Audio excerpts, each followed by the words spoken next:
Andrew Garfield was done so dirty, and most fans don't even know the depths of corruption and depravity that undercurrent what happened.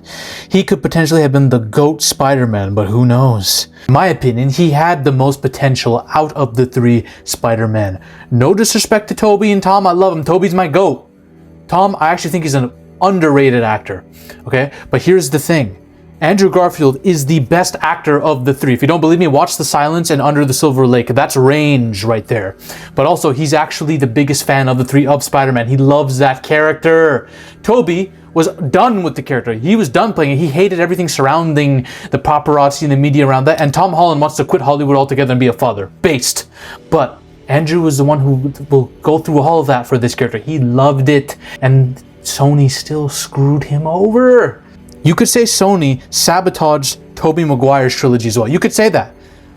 But it doesn't come close to the molestation they committed upon Andrew Garfield and his trilogy, potentially. And with Andrew Garfield's public opinions about certain things that are happening, international conflicts that are happening with a few countries, I'm not going to say it because I'll get wrecked by YouTube or the algorithm, but you know, if you know, you know.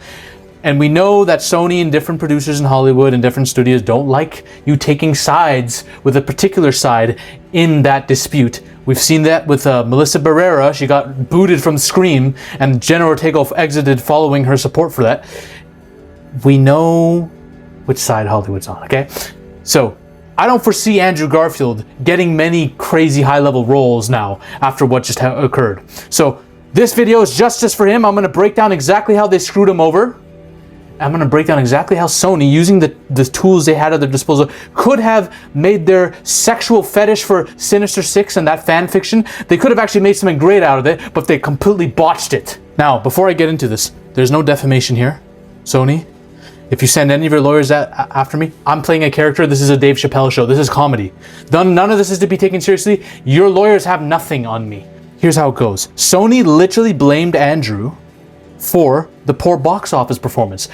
Amazing Spider-Man 2, even though it performed pretty well, contrary to what people think, it bombed in the box office and critically.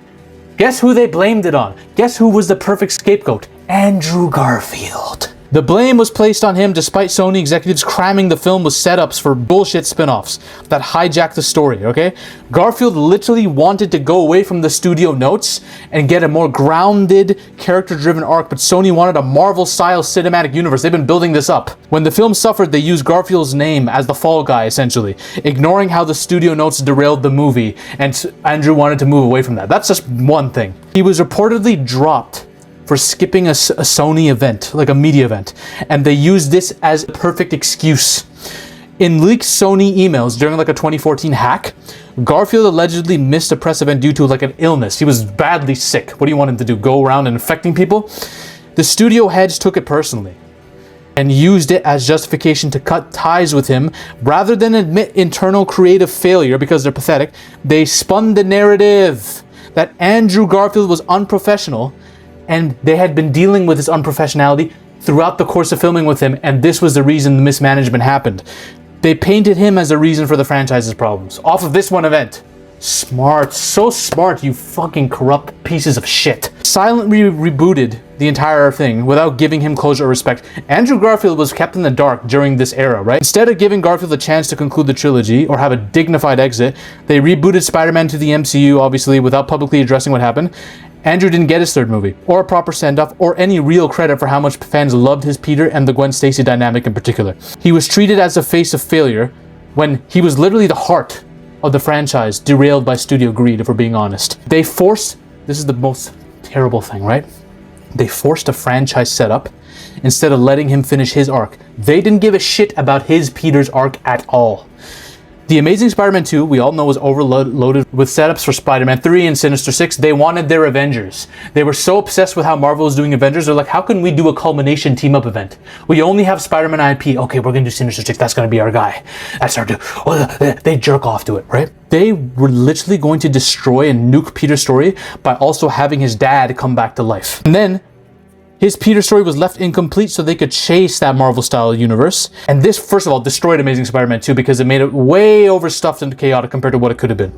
They were pumping and dumping the Sinister Six down our throats all day to the point where Peter's story was gone. When it didn't work and the movie failed, executives subtly blamed Andrew Garfield for poor relations with the press, and they couldn't rely on his Peter Parker, so they wanted to move away from him. This is the most disgusting thing I've ever seen. Sony, you are pathetic. This is all comedy in case you try to come after me for defamation. This is a Dave Chappelle show. Now, you know what's the funniest part about all this? Hollywood studios are pathetic to me. You could have actually made a good trilogy, not just a trilogy, an entire a full-on franchise with 5 movies, especially 5 movies maybe, if you just used a little bit of IQ. Here's how you could have done it. You want your Sinister Six, Sony? I'm gonna give it to you. You fucking idiots. Okay, number 1, Amazing Spider-Man 1. Who is the villain? The Lizard. He didn't die at the end. We see in No Way Home he's brought back, so clearly he didn't die, right? Number 2, Amazing Spider-Man 2, Electro. He's the villain, right? You have Rhino as a little side villain that Spider-Man has to face off in the beginning and comes back at the end, but Electro's still the main one, right? Cool. Amazing Spider-Man 2 has Electro as the main villain, Rhino as a side villain, and Harry Osborn's character is introduced in that, and he is set up, but he doesn't become Green Goblin at the end of that. We're not stuffing Green Goblin to the end of Amazing Spider-Man 2. We're going to have the plotline of him about to die and needing Spider-Man's blood, and he doesn't get it. And he's going to die at the end instead of Gwen Stacy. We're saving Gwen Stacy's death for another movie. Why? I don't want Gwen to die in the movie that happened right after her father's death in the first one. We're going to give some space for the Spacey family, okay? They've been through too much. Harry is going to die, or so we think. He's going to die because, 1, he doesn't get what he wants from Spider-Man's blood, and 2, maybe in his attempts to get that blood, he dies in the course of the battle between Spider-Man and Electro. But he is brought back to life with the Goblin Serum, and that starts corrupting him and fucking his mind, and he blames Spider-Man for his death, setting him up as Green Goblin in Amazing Spider-Man 3. Don't leave. Number 3, Amazing Spider-Man 3. Alistair Smythe is literally introduced in Amazing Spider-Man 2 and teased, right? And the mysterious figure who's been pulling the strings behind all this. This is where you set up a proper Sinister Six storyline. Now that you have established Electro, the Lizard, Rhino, Alistair Smythe is going to get his powers, or become a Spider Slayer. And that dude, the mysterious figure, you could say, and you could literally set him up as he could be the Mysterio, or the Chameleon, or Mr. Negative, you know, one of these guys. He's the one who's been collaborating to create this all. Maybe he was a friend of Peter's father and wanted him to do some crazy shit. Who knows? But they start assembling the Sinister Six in the course of this 3rd Spider-Man movie. And the final piece is getting Harry on board. Harry's not on board right from the get-go, but he is the Goblin Serum starting to corrupt him, and eventually he takes his place as the face of the Sinister Six, as their leader, but the main guy, the mysterious figure, a Chameleon or whoever, is going to be the main guy. So you have 6 villains right there, and now this whole movie is about building up towards Sinister Six, and the 3rd act is them coming together. They're going to fight Spider-Man and beat his ass. Part 3 of the Amazing Spider-Man trilogy, we're going to cut this into 2 parts. Part 1 is the Sinister Six forming, beating the shit out of Peter. Harry's going to off Gwen Stacy at the end of that movie. She's going to get offed, dropped over that bridge. Neck snap. It's going to be tragic. Then part 2 of this 3rd film is going to be Peter's redemption against the Sinister Six. How? He's going to get that fresh batch symbiote that that the Oscorp has been working on. He's going to grab that and use that to beat the goddamn brakes off the Sinister Six. Maybe he has the help of Black Cat. Who knows? Her fine ass. That's his redemption arc. Well, redemption. He beats them, but you can tease that at the end of this movie, he's now addicted to the symbiote in his sadness and the power it's given him, setting up a 5th movie with him versus Venom or Carnage or who knows, and him trying to get away from the symbiote, and you can have a great, amazing version of what Spider-Man 3 should have been, right? That is how you set, and then this is how you end it. As the 5th movie can end with him escaping from the symbiote's clutches, defeating whoever the villain is, and then it ends with him meeting Mary Jane on the streets of Queens or whatever. And now he has hope for the future. We're seeing him coming back to being a human being now. That's literally a 5 movie saga you could have done with the Sinister Six being in 2 of those films. The fuck is it? That's how easy it is, man. I don't know, I don't know how hard it is. Like, what the amount of red tape that these studios probably put on themselves is insane. That's how easy you could have done it. Part one, the Lizard. Part 2, Electro with Rhino in there, setting up Harry.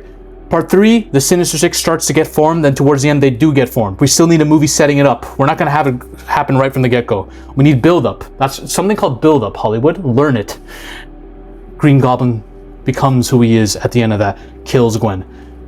Then the part 2 of that is Peter's revenge with the symbiote, beats their asses. And maybe part 5 is him struggling against Harry for the symbiote, and maybe Harry becomes the Venom variant, right?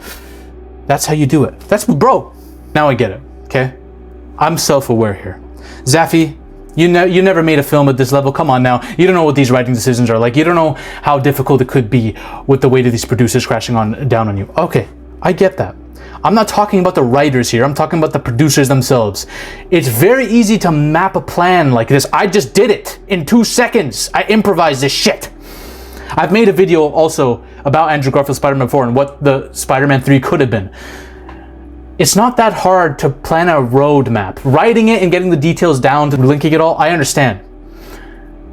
But having a roadmap, your roadmap was, we need to do Sinister Six so badly, otherwise we will not be sexually gratified enough. And we're gonna screw over Andrew Garfield's Peter Parker because we just don't like him at this point. That was your roadmap. It's like, you don't want to succeed. You don't want to make money. That's the only conclusion I can get from that. You guys are I am going to write circles around your writers team. I will outsnort them. It's so easy. It's so easy when you're dealing with dumbasses. If you want to know the planned story for Amazing Spider-Man 3 and what that film could have been, especially after the context of No Way Home, watch this video over here. Ladies and gentlemen, we are on a mission to take over Hollywood. But the army must keep growing. If you want to suggest video topics to me, or talk about your favorite movies or favorite film theories in a community with like-minded individuals, join the Zaffy Discord now. Link is in the description and the comment section as well. Join us. This movement is just beginning. We're taking over Hollywood, one coke line at a time.